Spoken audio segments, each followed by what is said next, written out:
네, 오늘은 예수의 흔적을 가졌는가, 예수의 흔적을 가졌는가라는 제목으로 말씀 나누도록 하겠습니다. 저희 아버지가 제가 어렸을 때 저희 서산 바닷가 거 아시죠? 염전에서 일하셨어요. 우리 서산 말로 연판이죠, 연판. 서산 염전에서 일하셨는데 처음에는 걸어 다니시다가 출퇴근할 때 걸어 다니시다가 조금 있으니까 커다란 짐 싣는 자전거 있습니다. 그거 타고 다니시다가 제가 그 자전거도 좀 타보고 그랬어요, 뒤에. 그러다가 큰 맘 먹고 제가 초등학교 1학년쯤 됐을 때 오토바이, 88 오토바이, 파란색 88 오토바이, 여러분 기억나시죠?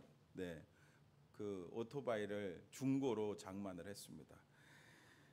저는 어린 마음에 오토바이를 보니까 참 신기한 거예요. 부릉부릉 이게 막 땡기면은 그 부릉부릉 소리도 나고 또 땡기면은 막 굴리지도 않았는데 막 앞으로 가고 신기하니까 저걸 한번 타봐야 되겠다 생각하고 아버지가 퇴근할 때 그 시간을 기다리고 있다가 퇴근하자마자 막 오토바이를 한번 타보려고 달려갔습니다. 근데 저희 아버지가 외치는 거예요, 저한테. 마우라 뜨겁다, 조심해라. 마우라 뭔지 아세요? 마우라 연기 나오는 거 있죠? 네, 그 뜨거우니까 조심하라고 했는데 그 말이 떨어지기 무섭게 제가 어떻게 했을까요? 그 마우라에다가 댔어요. 오른쪽 다리를 댔어요. 아, 얼마나 뜨거운지. 이 오토바이를 막 타고 오면은 그 마우라가 엄청 뜨겁거든요. 그래서 제가 한참 고생했습니다. 막 선인장도 잘라갖고 붙이고. 왜 근데 그때 병원을 안 갔는지 모르겠네요. 병원을 안 가고 선인장을 잘라갖고 이렇게 붙여주시더라고요. 근데 빨리 안 났죠. 뭐 소독을 빨리 했어야 되는데 막. 그래서 제가 이 오른쪽 다리 보면은 그 흔적이 남아 있습니다. 제가 그래서 이 흔적을, 이 흉터 흔적을 볼 때마다 그 88 오토바이, 파란색 88 오토바이가 생각나고 그 아버지가 조심해라 했던 그 상황, 그 모습이 다 떠오릅니다. 여러분, 이렇게 여러분들도 살면서 여러 가지 흔적이 있으시죠? 그 흔적을 떠올리면은 그때 상황이 생각나지 않습니까? 오늘 말씀도 보세요. 사도 바울이 이렇게 고백합니다. 17절 같이 볼까요? 시작. 그 이후로는 누구든지 나를 괴롭게 하지 말라. 내가 내 몸에 예수의 흔적을 지니고 있노라. 아멘. 사도 바울도 내가 내 몸에 예수의 흔적을 지니고 있다라고 고백합니다. 여러분, 이렇게 바울은 흔적이 있었습니다. 무슨 흔적이요? 실제로 바울은 복음을 전하다가 참 힘들고 어려운 고난을 많이 겪었죠. 막 사람들한테 맞기도 많이 맞고요. 또 죽을 고비도 여러 넘겼습니다. 그러다 보니까 몸에 흔적이 남게 됐어요. 바울은 자신의 이 흔적을 보면서 예수 그리스도를 떠올렸습니다. 그리고 다시 다짐했습니다. 아, 그래, 내가 복음을 전하다가 애쓰다가 맞았지. 내가 죽을 고비를 넘겼지. 아, 그때 내가 이런 일이 있었지. 하나님 나라를 위해서 내가 쓰임 받을 수 있다니.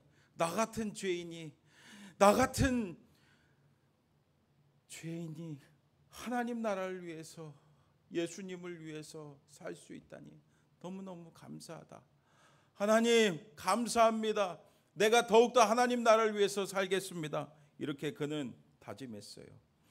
여러분, 마찬가지로 우리도 사도 바울과 같이 예수님을 믿는다면은 예수님의 흔적이 있어야 될 줄 믿습니다. 그렇다면 어떤 사람이 예수님의 흔적을 가지고 있는 사람입니까? 여러분, 12절 같이 읽어볼게요. 사도 바울은 참 재미있는 표현을 합니다. 같이 읽어볼게요. 시작. 내 손으로 너희에게 이렇게 큰 글자로 쓴 것을 보라. 아멘. 바울이 갈라디아서 서신을 쓸 때 눈이 좋지 않았습니다. 그래서 대신 써주는, 대필해주는 사람이 있었어요. 바울은 이렇게 부르면은 그 사람이 쓰는 거죠. 하지만 마지막 부분은 어떻게 했대요? 자신이 직접 썼다고 합니다. 바울이 갈라디아서 마지막 부분을 자신의 손으로 쓴 큰 글자를 보라고 합니다. 왜 이렇게 자신이 직접 큰 글자로 썼을까요? 맞아요. 너무나도 중요한 마지막으로 당부의 말씀을 남기고 싶었기 때문이죠. 바울은 갈라디아 교회 성도들에게 보내는 서신을 마무리하면서 강조하고 싶은 내용이 있었습니다. 여러분, 그렇다면 그가 그렇게 강조하고 싶었던 내용이 뭡니까? 12절 13절 같이 읽어볼게요. 시작. 무릇 육체의 모양을 내려 하는 자들이 억지로 너희에게 할례를 받게 함은 그들이 그리스도의 십자가로 말미암아 박해를 면하려 할 뿐이라. 할례를 받은 그들이라도 스스로 율법을 지키지 아니하고 너희에게 할례를 받게 하려 하는 것은 그들이 너희의 육체로 자랑하려 함이라. 아멘. 갈라디아 교회 안에 거짓 선생들이 들어왔습니다. 그들이 뭐라고 했습니까? 여러분, 할례를 받아야 됩니다. 할례를 받아야지 온전한 구원을 받을 수가 있습니다. 할례를 받아야 됩니다. 할례를 받아야 선택받은 하나님의 백성이 될 수가 있습니다. 이렇게 말하면서 자신의 할례 받았음을 자랑을 했습니다. 더군다나 할례를 받으면은 유대인들하고 같아지니까 이 유대인들의 박해를 피할 수 있지 않습니까? 이렇게 거짓 선생들은 갈라디아 교회 교인들에게 육체의 모양인 이 할례를 강요하면서 그것을 자랑거리 삼으려 했습니다. 하지만 여러분, 이게 얼마나 어리석은 일입니까? 아무리 선한 행위를 우리가 내세운다고 할지라도 거룩하신 하나님 앞에서 우리는 스스로 결단코 인정을 받을 수가 없습니다. 왜냐하면 우리가 아무리 선한 동기로 주님을 위해 섬긴다 할지라도 우리 안에 무엇이 있기 때문이에요? 맞아요. 죄가 있기 때문입니다. 우리는 죄인이기 때문입니다. 심지어 우리가 주님을 위해 목숨을 내 던진다 할지라도, 순교한다 할지라도 그것으로 하나님 나라에 들어갈 자격을 얻을 수가 없습니다. 여러분, 우리는 시편 51편 5절 다윗의 고백과 같이 이렇게 고백할 수밖에 없습니다. 우리 같이 읽어볼게요. 시작.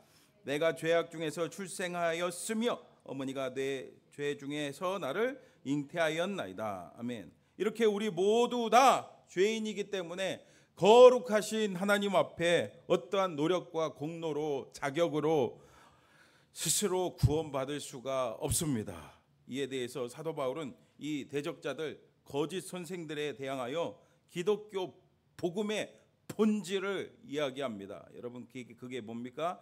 14절 같이 읽어볼게요. 시작. 그러나 내게는 우리 주 예수 그리스도의 십자가 외에 결코 자랑할 것이 없으니 그리스도로 말미암아 세상이 나를 대하여 십자가에 못 박히고 내가 또한 세상에 대하여 그러하니라. 아멘. 여러분, 그것이 뭡니까? 바로 십자가입니다. 십자가. 여러분, 십자가는 우리에게 복음을 분명하게 보여줍니다. 오늘날 우리에게 십자가는 표지가 되었죠. 예배당에 걸려 있고 우리 교회 여기 옥상에도 십자가가 걸려 있죠. 표지가 되고 성스러운 표지가 되고 또 심지어는 우리 십자가 목걸이, 다들 목을 가리고 계셔갖고 안 보이는데 십자가 목걸이를 걸고 다니고 십자가 귀걸이를 이렇게 귀에 걸고 다니고 또 십자가 반지를 끼고 다니는 그런 액세서리가 되었지만 바울 당시의 십자가는 무엇이었습니까? 바로 저주의 상징이었습니다. 저주의 상징. 여러분, 십자가는 사형틀이에요. 어떤 사람이 졌습니까? 반역자들, 노예들, 아주 극악무도한 죄를 지은 사람들이 사형당할 때 썼던 것이 바로 십자가입니다.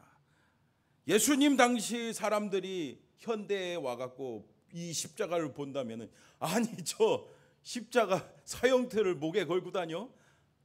저 십자가를 저렇게 건물 꼭대기에다가 붙여놔? 막 사람들이 깜짝 놀랄 겁니다. 그래서 이 십자가는 실패와 저주의 상징이었습니다. 십자가에서 죽으신 예수님은 유대인들에게는 거리끼는 것이고 헬라인에게는 미련한 것이었습니다. 그럼에도 불구하고 사도 바울은 이 십자가를 복음을 대변하는 것으로 말하고 있습니다. 왜 그렇습니까? 맞아요. 십자가에서 독생자이신 예수님께서 고난당하시고 죽으시고 부활하셨기 때문입니다. 예수 그리스도를 통해서, 그 십자가를 통해서 하나님의 구원의 능력이 나타났기 때문입니다. 여러분, 예수님께서 우리 대신에 우리 죄를 다 짊어지시고 십자가에서 죽으셨습니다. 그 보혈을 흘려주셨습니다. 그래서 예수 그리스도의 십자가의 보혈을 통해서 우리는 구원받을 수가 있습니다. 예수님께서 만약에 십자가를 지시지 않았다면 여러분 상상만 해봐도 어떻습니까? 상상만 해도 우리는 끔찍합니다. 예수님이 그 십자가에서 고난당하시고 보혈을 흘리시고 죽으셨기 때문에 우리가 구원받을 수가 있게 된 거예요. 여러분, 그래서 예수님의 그 십자가는요, 하나님의 공의, 우리가 죄인이기 때문에 심판할 수밖에 없는 그 공의와, 하지만 하나님의 형상을 따라 지음받은 우리를 하나님이 사랑하시기 때문에 구원하기 원하시거든요. 그래서 그 십자가는 하나님의 공의와 사랑을 만족시키고 우리에게 그 공의와 사랑을 보여주셨습니다. 하지만 여러분, 혹시 우리 중에도 구원을 위해서 외적으로 뭔가를 열심히 해야 된다는 부담감을 갖고 계신 분이 있지 않습니까? 내가 전도도 열심히 하고 기도도 열심히 해야 되고 말씀도 열심히 봐야 되고 예배도 빠지지 않고 열심히 드려야 되고 찬양도 그냥 열심히 박수 쳐야 되고 봉사도 열심히 해야 된다라고 생각하는 분이 혹시 있지 않습니까? 근데 여러분, 구약에 보면은 아브라함이 하나님과 언약의 징표로 할례를 행한 것을 볼 수가 있습니다. 여러분, 할례가 뭔지 아시죠? 할례는 유대인 남자들이 난지 8일 만에 포경 수술을 한 거예요. 근데 그것은 하나님과 약속을 맺는 그런 의식이었습니다. 그러니까 하나님과 특별한 관계를 맺기 위해서 그 할례를 한 거예요. 그러므로 사실 중요한 것은 할례를 받는 것이 중요한 것이 아닙니다. 그러면 무엇이 중요한 겁니까? 하나님과의 바른 관계가 중요한 줄 믿습니다. 여러분, 우리가 하나님과 바른 관계 가운데 있으면은 전도도 하게 되고 기도도 하게 되고 하나님의 말씀도 읽게 되고 여러분, 예배도 정말 뜨겁게 드리게 되는 거예요. 그러므로 여러분, 사실 중요한 것은 이렇게 외적인 것이 아니라 우리의 내면입니다. 우리의 외적인 형식보다 중요한 것은 하나님과의 바른 관계입니다. 여러분, 우리는 어떤 행위로 구원받는 것이 아니에요. 우리는 단지 예수님을 믿음으로, 예수님의 그 십자가의 보혈의 피를 우리가 믿음으로 구원받는 줄 믿습니다. 하지만 안타깝게도 오늘날 교회들을 보면은 이런 내면적인 것을 추구하기보다는 외적인 것을 추구하는 분들이 얼마나 많은지 몰라요. 요즘 우리 개신교회 인구가 많이 줄었다고 하죠. 특히 가나안 신자가 그렇게 늘었다고 합니다. 여러분, 가나안 신자가 몇 명쯤 될 것 같아요? 네, 제가 그래서 찾아보니까 200만 명 정도 된대요. 200만 명. 200만 명 정도 될 거라고 추정을 한대요. 가나안 성도, 기독교인으로서 나는 예수님을 믿지만 교회는 가나안을 거꾸로 하면 안 나가. 나는 교회는 안 나가. 의도적으로 교회를 거부하는 사람, 교회가 싫다는 거죠. 또 목회 데이터 연구소에서 2024 크리스천 중고생 신앙 의식 조사를 조사해서 발표했는데, 교회 출석하는 중고등 학생들 500명 대상으로 조사해 발표했는데 이런 질문을 했습니다. 어른이 된 후 교회에 계속 다닐 것 같습니까? 라는 질문에 여러분 몇 퍼센트 대답했을 것 같아요?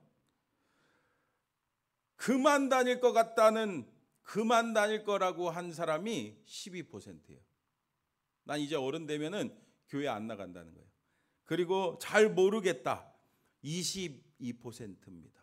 그러니까 합쳐서 34%가 그냥 이탈할 가능성이 있다고 조사가 나왔습니다. 그렇지 않아도 청소년이, 여러분 요즘에 청소년이 교회마다 없는 거 아시죠? 우리 교회도 청소년이 있어요, 없어요? 안타깝게도 한 명도 없네요. 가뜩이나 없는 청소년인데 어른 되면은 34%가 교회를 떠날지 모른다고 말하는 거예요. 여러분 왜 이런 일이 생겼을까요?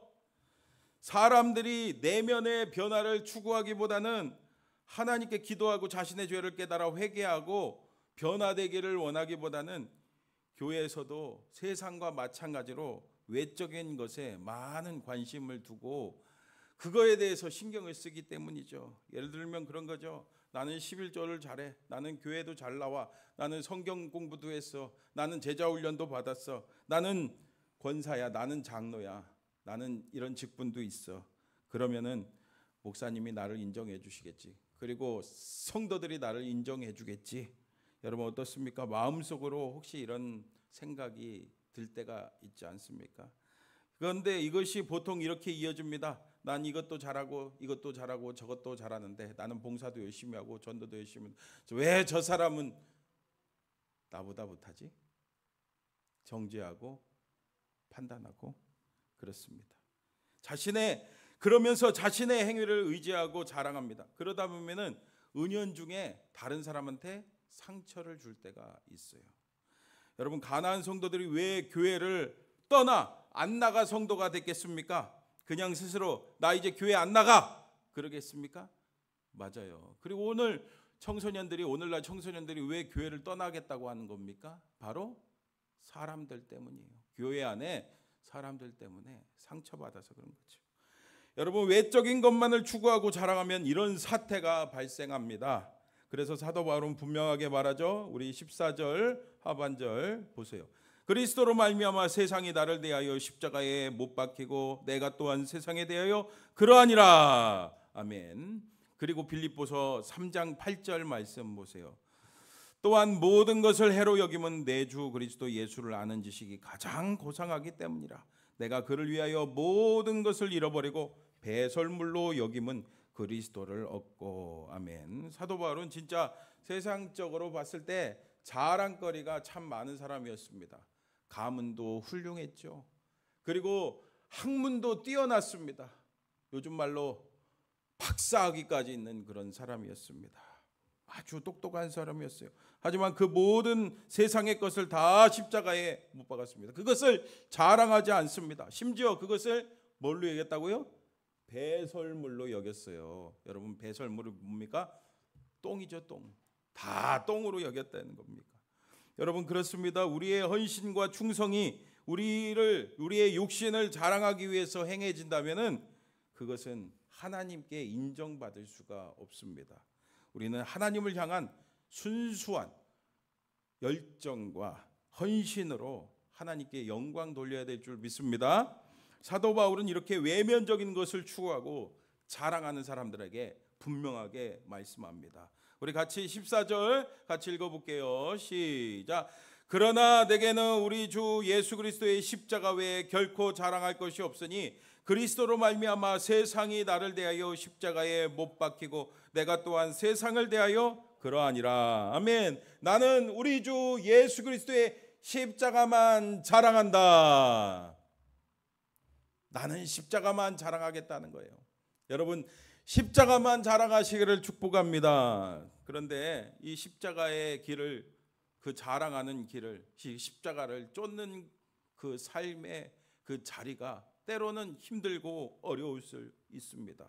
하지만 그 삶을 하나님께서 함께 하십니다. 아프리카 케냐 마사이 부족의 명예 대추장인 안차노 선교사님 이야기입니다. 그의 어린 시절은 무척 가난했습니다. 강원도 독의 탄광촌 광부로 일하시는 아버지는요 어렸을 때 폐병으로 세상을 떠나셨어요.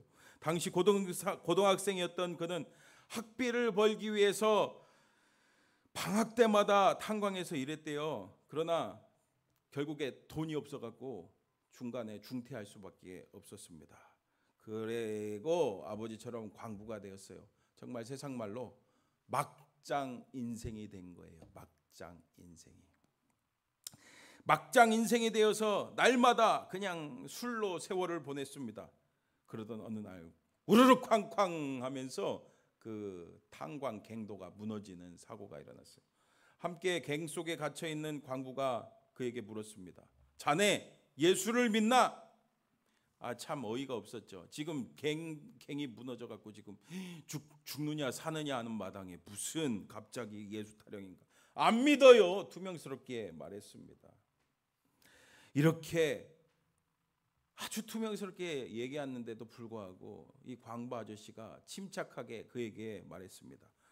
내 경험상 우리는 여기서 살아나가지 못할지도 몰라. 그런데 천국과 지옥이 있다면 너는 죽어서 어디로 갈 것 같니? 지금도 늦지 않았어. 우리 죄를 위해서 십자가에서 죽으신 그 예수님을 믿으면 구원받을 수가 있어. 천국 갈 수가 있어. 어때? 예수님 믿겠니? 그 이야기를 듣는데 여러분 지금 당장 죽는다고 생각을 해보세요. 여러분 마음이 어떻겠습니까? 많이 가난해지죠. 그 이야기를 듣는 순간 눈물이 왈칵 쏟아졌습니다. 눈물을 쏟아내면서 그 자리에서 예수님을 믿겠다고 막 통에 자복하는데 갑자기 정신을 잃었어요. 갱도가 무너진 겁니다. 그리고서 눈을 떠보니까 이제 병실이었습니다. 병실. 그가 구사일생으로 살아남은 거예요. 그런데 그에게 복음을 전했던 광부 아저씨는 안타깝게 죽고 말았대요. 그 이야기를 듣고 나를 살리고 정작 자신은 죽었구나. 막 가슴이 찢어지게 슬펐습니다. 이렇게 그 광부 아저씨는 죽음의 앞에 있는데도 불구하고 어떻게 했어요? 십자가를 자랑했습니다. 그래서 그 광부 아저씨가 죽어가면서 전했던 십자가를 그가 이제 복음을 그 십자가를 자랑하고 있습니다. 그는 신학교를 공부하고 선교사가 되어서 수없이 죽을 고비를 넘기면서 그 자신을 구원한 그 십자가를 전하고 있습니다. 케냐에서 91년부터 사역했는데 케냐 사람들이 이 마사이족을 두려워했거든요. 여러분 텔레비에서 마사이족 봤죠? 키가 크잖아요. 등치가 크고 사람들이 무서워했는데 거기 가서 복음을 전했습니다. 그래서 24개 교회를 세우고 44개의 유치원과 초등학교, 3개의 중고등학교, 1개의 신학교를 세웠습니다. 이러한 성공적인 사역에도 불구하고 그는 이렇게 고백합니다. 주님은 너무나도 무능하고 우둔한 저에게 구원을 주시고 사명을 주셨습니다. 저는 예수 그리스도의 십자가 외에는 아무것도 자랑할 것이 없습니다. 여러분 어떻습니까? 여러분 무엇을 자랑하고 있습니까? 나의 어떤 것을 자랑하세요? 다른 어떤 것이 아니라 예수 그리스도의 십자가의 보혈로 의롭다함을 받은 우리는 어떤 순간에도 어떤 상황에도 예수 그리스도의 십자가를 자랑해야 될 줄 믿습니다. 예수 그리스도의 십자가 외에는 결코 구원받을 방법이 없기 때문입니다. 십자가 외에는 구원받을 방법이 없어요. 그래서 오늘 사도 바울은 15절에 이렇게 선포하죠. 같이 읽어볼게요. 시작. 할례나 무할례가 아무것도 아니로되 오직 새로 지으심을 받는 것만이 중요하니라. 아멘. 여러분 믿습니까? 그렇습니다. 예수님을 믿을 때 성령께서 우리를 거듭나게 해주십니다. 우리는 새로운 피조물이 될 수가 있습니다. 아직 거듭나지 못한 분이 있다면 다시 한번 말씀드리지만 우리 죄를 회개하고 예수님을 믿어 거듭나 하나님 자녀 되시기를 바랍니다. 새로운 지으심을 받으시기를 바랍니다. 그런 자에게 하나님은 뭘 주십니까? 16절 같이 읽어볼까요? 시작. 무릇 이 규례를 행하는 자에게와 하나님의 이스라엘에게 평강과 긍휼이 있을지어다. 아멘. 여러분 이거는 두 말하면 입 아프죠. 하나님 주신 평강과 긍휼이 넘치게 될 줄 믿습니다. 이제 마지막으로 바울은 고백합니다. 우리 앞서도 읽었죠. 17절 같이 읽어볼까요? 시작. 이후로는 누구든지 나를 괴롭게 하지 말라. 내가 내 몸에 예수의 흔적을 지니고 있노라. 아멘. 여기서 나오는 흔적, 이걸 헬라어 원어는 여러분 많이 들어봤을 거예요. 스티그마입니다. 스티그마 들어보셨죠? 안 들어보셨어요? 스티그마 무슨 찻집도 있던데, 네. 카페도 있더라고요. 이 뜻은 상처란 뜻입니다. 상처. 우선 상처란 뜻인데, 예수 믿는다는 것은 여러분 때로는 이 상처가 나듯이 고난이 따른다는 것을 우리에게 가르쳐 줍니다. 여러분 그 예수님의 십자가는 때론 우리 삶 가운데 고난도 있습니다. 여러분 하지만 두려워하지 마세요. 왜요? 예수님을 믿는 자, 거듭난 자는 성령이 함께 하시기 때문입니다.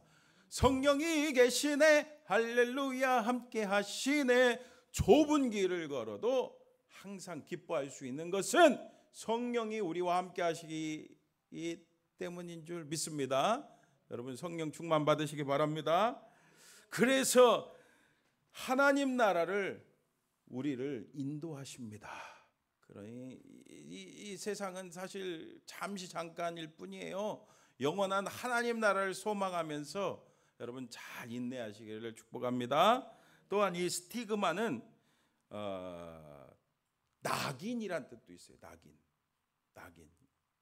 고대 시대에는, 옛날에는 이 종의 이마나 몸에 낙인을 찍었잖아요. 도장을 딱 찍었잖아요.